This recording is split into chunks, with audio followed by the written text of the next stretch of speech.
Hi everyone, this is Javier Mejuto, and I want to thank you and the organizers for inviting me to give this talk about the Central and Mesoamerican skies. This is more than 4,000 years of astronomy. The main idea I want to give you is the astronomical concept itself. It's related to it's not alone. It's related to a knowledge system, including cosmovision, weather, the weather forecasting, the agriculture, and the disasters and the disaster explanation. So it's a whole knowledge system, including astronomy and the astronomical knowledge about the skies. And we have many archaeological records and ethnographical records about the relevance of the astronomy in Central and Mesoamerican. For example, we have here an image of a Mayan astronomer stargazing. It appears in the Madrid Codex, approximately in 1000 before Common Era. And we have here another in another cultural context in Mexico that this is a text in Spanish about these people in Mexico stargazing again, and this shape, like a shape, showing the stars. So we have plenty records showing that these peoples in the past stargazed, and they had a lot of relevance in their cultures, inside their cultures, for the astronomical knowledge. For example, we identified three types of observatories in Mesoamerica. The first one is very similar to ours. It's hemispherical. It cannot move, but still is very similar, to our concept or observatory. It's very similar to our Western ideas of observatory. We have two more. For example, this on the left is a horizontal observatory with that it works with shadows and lights, and the one on the right, this is a vertical observatory related to the zenith passage of the sun in these latitudes.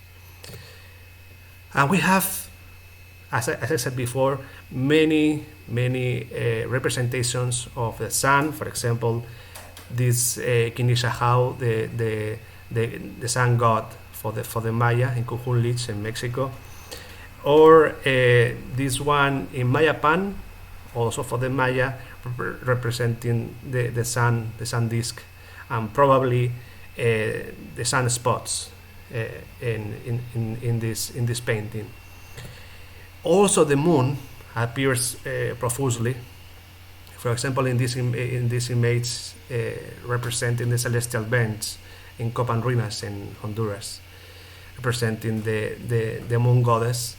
The moon on the right, the moon glyph, and one of the most famous myths about the moon goddess related to the rabbit appearing in the lunar disk. We have also planets and stars. The most important, Venus, intended to be a star in this Mesoamerican context, and we have the identification of the Venus on the right in Cacasla in Mexico, and on the right, and on the left we have a representation of the relationship between the Venus cycle with the solar cycle. So if we multiply 5 times 584 days, is equal to 8 times 365 days. So this is the equation put in stone in this temple, the relationship between Venus and the solar year. We have also eclipses. Eclipses represented in not only in codices as they appear in here, in different contexts, but mainly in the most majority number of the cultures in Central America and Mesoamerica, we have the representation of some kind of celestial being eating the sun disk, as the representation appears on the right.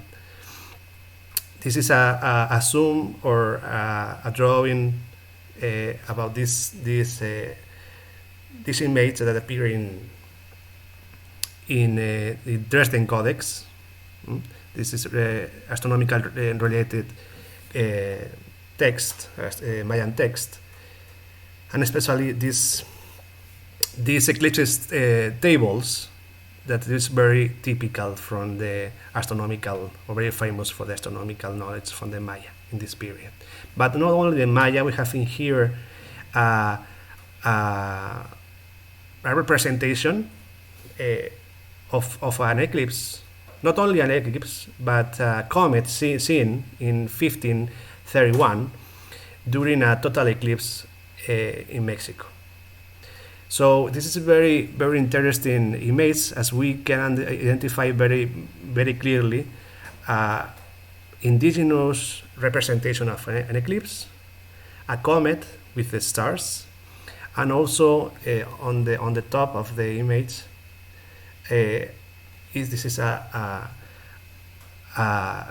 we have here two different calendars, the Spanish one and the indigenous calendar. But this is the important thing about this, because probably some of the ideas that I shared before are pretty known, is to understand that this is a heritage that continues. This is a map, a schematic map about the indigenous groups that exist nowadays. This is a part of the population, the indigenous population that the Mesoamerican and Central American has, and this is very important because they have their knowledge present nowadays, and this is their knowledge and then the knowledge that they use for living nowadays. Just one example of this is for example, the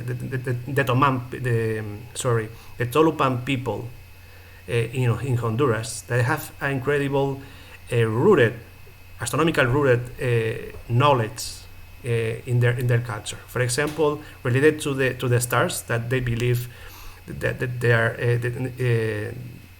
this kind of monkeys living in the sky, and the stars are their eyes brighten, and very sophisticated ritual about the lunar and solar eclipses. This is very important inside their culture, and they are the responsibles for the sun and the moon recovers their rights after eclipse.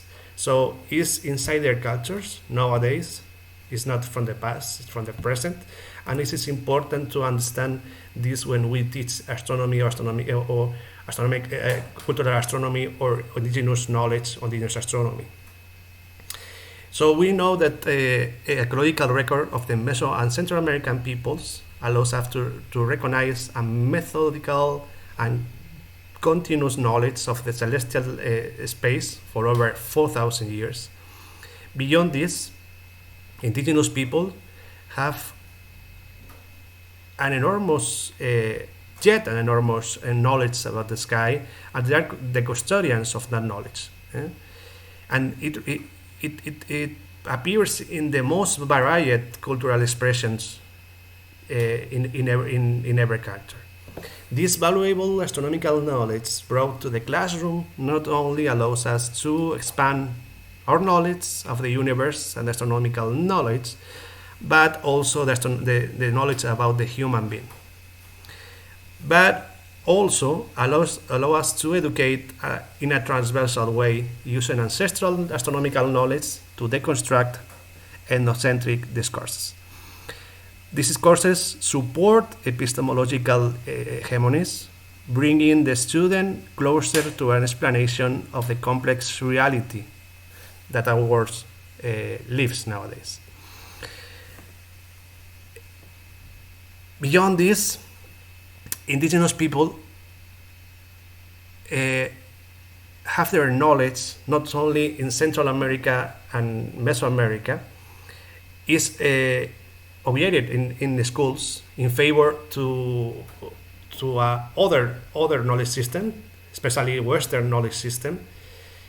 So this way the student can have an idea that only one astronomical knowledge is known nowadays, or even in the past. The arguments are easy, very known for the majority of us. For example, the astronomical knowledge of these peoples is ancient, is old, so it's passed over. This is an evolutionary concept of knowledge, and this is an interesting moment to introduce in the classroom the epistemological and studies and epistemology itself to deconstruct this. And the other argument is a single concept of development based on capitalism and Western ideals of development, and this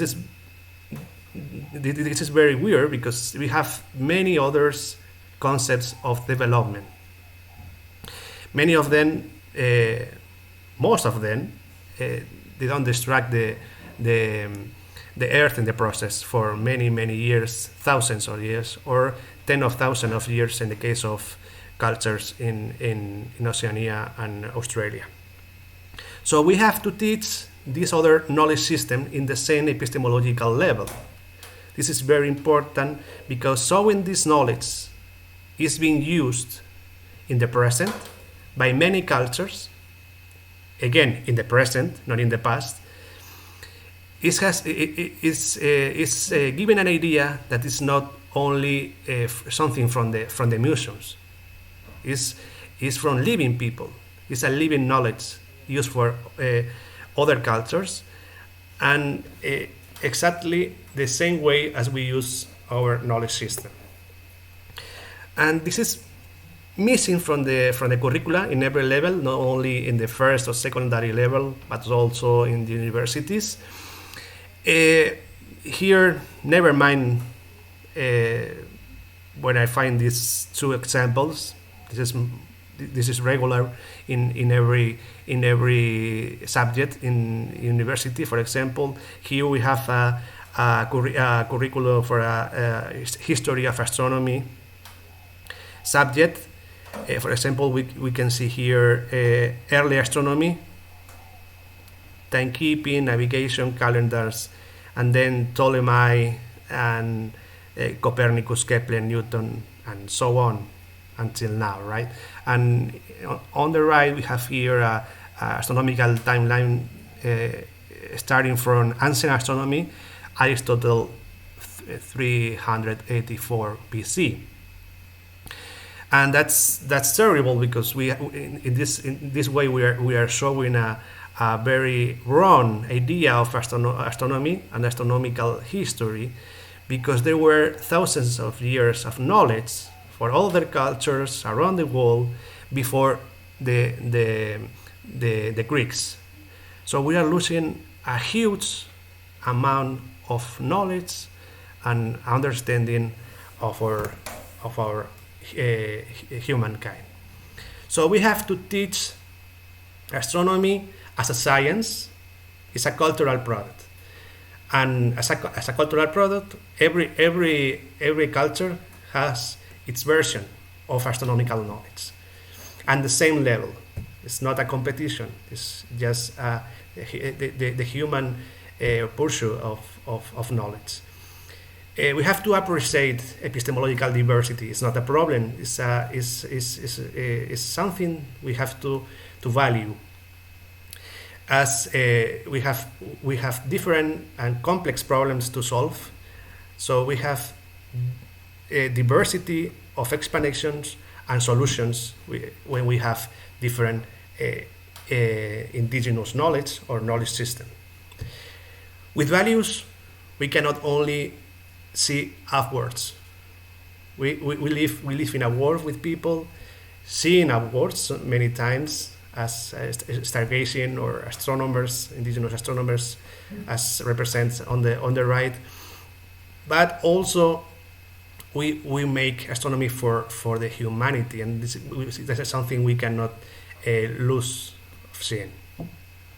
And finally, we have to understand our past as humankind to get the best of our possible futures. And this is very important because sometimes we believe that the science or the astronomical the astronomy itself is like pure and we have nothing relating to policies or politics as we should think. But for example, we can get the most of teaching astronomy in the classroom in transversal, as I said before, but it's a fantastic tool to bring to the classroom topics as the probably you remember this because it was very mediatic. These topics the TMT, 30-meter telescope conflict, with deep cultural roots. It was supposed to be just a conflict with people that have development or not. Again, the same idea of development from the Western culture, but it has deep cultural roots and deep cultural implications. For example, we can see here a ritual in the Mauna Kea, very close to the telescopes. So we have to. This is a work we are working with the IAU jointly with the IAU Royal Astronomical Society and American Astronomical Society. It's called Culturally Sensitive Sites Group, and we are trying to get aware of these problems and how the astronomy is related to the politics and the indigenous rights about their knowledge systems. So I hope you like the presentations and have a better idea that how the astronomical knowledge is presented or appeared in past times, but also in nowadays in different ways that have deserve the same value that we give to our knowledge. Thank you again, and you can contact me anytime for following the discussion. All the best. Bye bye.